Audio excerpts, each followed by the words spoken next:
یا رب صل علی نبیک دائما فی هذه اعوذ باللہ من الشیطان الرجیم بسم اللہ الرحمن الرحیم۔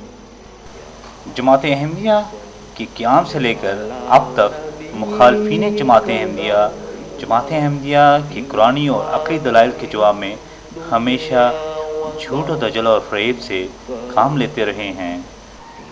اسی مولویوں کی بزدلانہ روایت کو قائم رکھتے ہوئے ڈاکٹر سراج صاحب نے اپنی ختم نبوت کی تقریر کے دوران اپنے جھوٹے عقائد کو سچا ثابت کرنے کے لیے قرآن و حدیث کی تفاسیر کو ادھورے رنگ میں پیش کیا اور بہت ہی بے شرمی کے ساتھ جماعت احمدیہ کے عقائد کے بارے میں جھوٹ سے کام دیا۔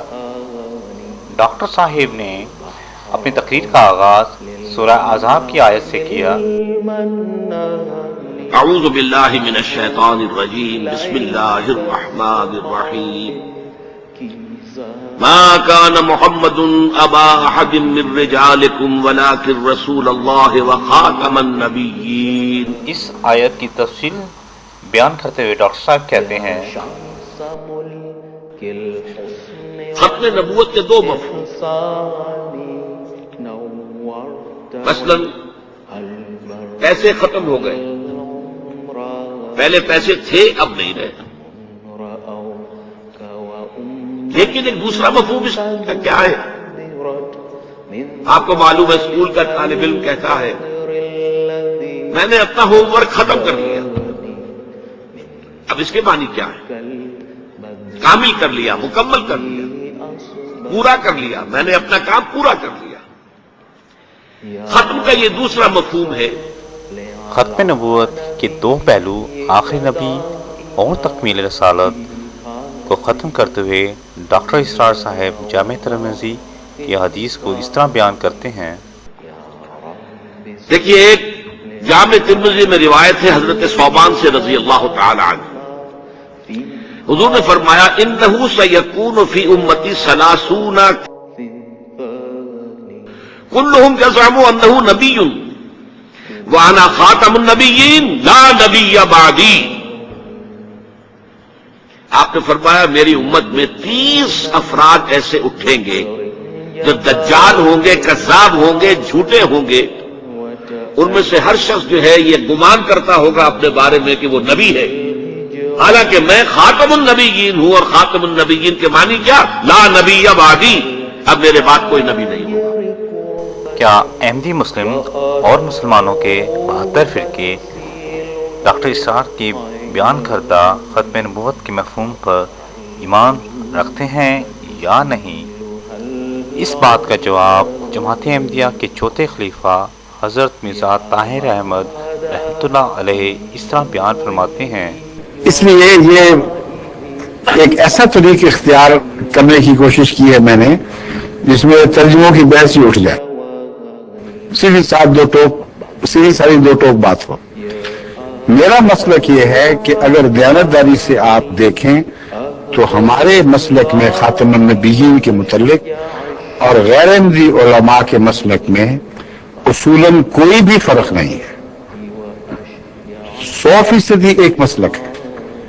فرق ہے تو تعین میں فرق ہے، یہ وہ امام ہے کہ نہیں جس نے آنا تھا، یہ فرق ہے صرف، حقیقت میں کوئی فرق نہیں۔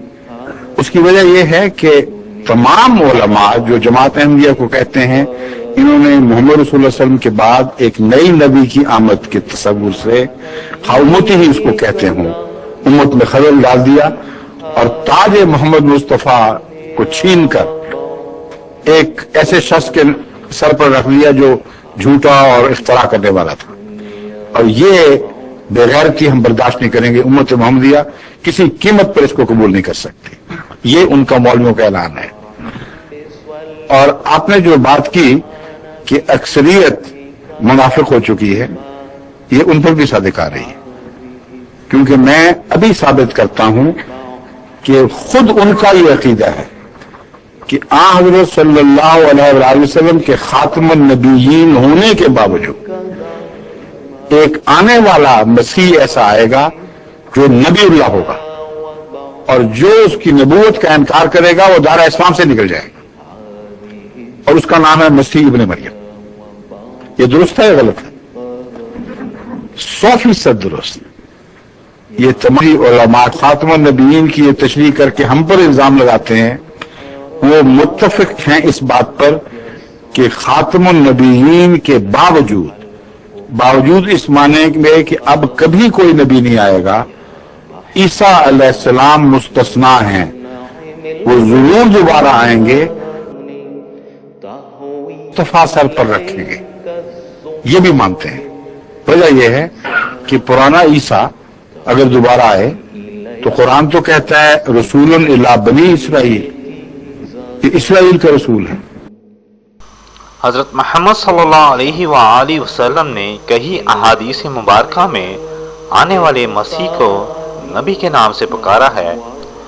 ابو داؤد میں روایت ہے کہ حضرت صلی اللہ علیہ وآلہ وسلم نے فرمایا کہ آنے والا عیسیٰ ابن مریم یعنی مسیح الموعود اور میرے درمیان کوئی نبی نہیں ہے، اور اس چیز کا اعتراف آج کل کے علماء حضرات بھی کرتے ہیں۔ بات یوں ہے کہ حضرت عیسیٰ علیہ السلام نبی تھے، نبی ہیں اور نبی ہی رہیں گے جب تک کہ حیات ہوں گے اس دنیا میں، لیکن آپ عمل کریں گے نبی اکرم صلی اللہ تعالیٰ علیہ وآلہ وسلم کی نبوت کے مطابق، آپ کی شریعت کے مطابق، اور جتنے فیصلے ہوں گے وہ اپنی شریعت کے مطابق نہیں کریں گے بلکہ اپنی نبی اکرم صلی اللہ علیہ وسلم کی شریعت کے مطابق فیصلے کریں گے۔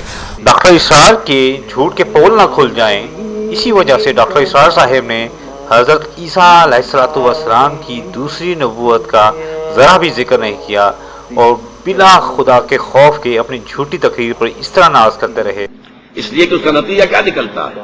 حضور کے بعد اگر کسی نے دعویٰ کیا نبوت کا تو وہ کذاب، دجال، جھوٹا، کافر، اور جس کسی نے بھی اس کی تصدیق کی، اس کو مان لیا، وہ بھی دائرہ اسلام سے خارج، مرتد۔ جبکہ ڈاکٹر اسرار صاحب کے دوست علماء یہ تسلیم کرتے ہیں کہ صلی اللہ علیہ وسلم کے بعد ایک نبی نے آنا ہے جس کا نام عیسیٰ ابن مریم ہے۔ میں اپنے دوست احباب سے یہ گزارش کرتا ہوں کہ وہ سچے دل ایمانداری سے سوچیں کہ یہ مولوی حضرات ادھوری بات کر کے کس طرح جھوٹ کو سچ میں تبدیل کرتے ہیں۔ جھوٹا آدمی خود اپنے جھوٹ کے ثبوت فراہم کرتا ہے، اسی طرح ڈاکٹر اسرار صاحب نے بھی اپنا جھوٹا ہونے کے ثبوت خود فراہم کیے۔ اب بھی کوئی بہائی ایران میں نہیں رہ سکتا، سب وہاں سے بھاگ چکے، کوئی نہیں رہ سکتا، کوئی وہاں آئے گا تو قتل کر دیا جائے گا۔ یہ آفیشیل ویب سائٹ جو آپ دیکھ رہے ہیں، اس ویب سائٹ میں بتایا گیا ہے کہ بہائی مذہب کی تعداد ایران میں 3 لاکھ کے قریب ہے۔ یہ ویڈیو بہائی لوگوں کی ایران میں بنائی گئی ہے اور یوٹیوب پہ واحد خان کے اکاؤنٹ میں میسر ہے۔ اطلاع کے لیے عرض ہے، بہائی لوگ ایران میں مسلمان کے طور پر ہیں، اور حیرانگی کی بات یہ ہے کہ بہائی لوگ پاکستان میں بھی مسلمان کے طور پر ہیں۔ اس کا ثبوت آپ حضرات کی خدمت میں پیش ہے۔ نہیں کر سکتے، نہ کریں، ٹھیک ہے نا جی۔ تو بات بہائی یہ کو ہے، کیوں نہیں آپ نے یہاں پہ کافر ڈکلیئر کیا؟ وہ اصل میں ہر چیز کی پھر کچھ پولیٹیکل ریپرکشن، اس کا ہوتا ہے یہ پالیٹکس آ گئی نا بیچ میں، آپ لوگوں کی مطلب کی سیاست آ گئی نا، مذہب تو پاکستان کی اسمبلی کے ممبر اور منسٹر محمد علی دورانی صاحب کا یہ کہنا کہ بہائی مذہب کو اتفاق رائے کی وجہ سے کافر نہیں کہہ سکتے، یہ ڈاکٹر اسرار کے جھوٹے ہونے کا واضح ثبوت ہے۔ اب بھی کوئی بہائی ایران میں نہیں رہ سکتا، سب وہاں سے بھاگ چکے، کوئی نہیں رہ سکتا، کوئی وہاں آئے گا تو قتل کر دیا جائے گا۔ چاہے دجال اٹھیں گے، حضور کے اپنے زمانے میں اٹھ گئے تھے، پھر اس دور میں تو بڑی تیزی کے ساتھ، بڑی رفتار جو ہے تیز ہو گئی ہے، زمانہ آخری آ رہا ہے، وہ 30 کی تعداد اب جو ہے پوری ہونی ہے۔ ڈاکٹر اسرار صاحب کا یہ کہنا کہ 30 جھوٹے نبوت کرنے والوں کی تعداد پوری ہونی ہے، تو ڈاکٹر صاحب کے سننے والوں کے لیے اطلاع کی عرض ہے کہ جھوٹے نبوت کا دعویٰ کرنے والوں کی تعداد ہزاروں میں آ پہنچی ہے، لیکن ڈاکٹر اسرار صاحب کے حضرت عیسیٰ علیہ السلام ابھی تک آسمان سے نہیں آئے۔ آپ احباب کی خدمت میں 30 افراد کی فہرست ہے جنہوں نے جھوٹی نبوت کا دعویٰ کیا. تهوي إليك الزمر بالكيزان تهوي إليك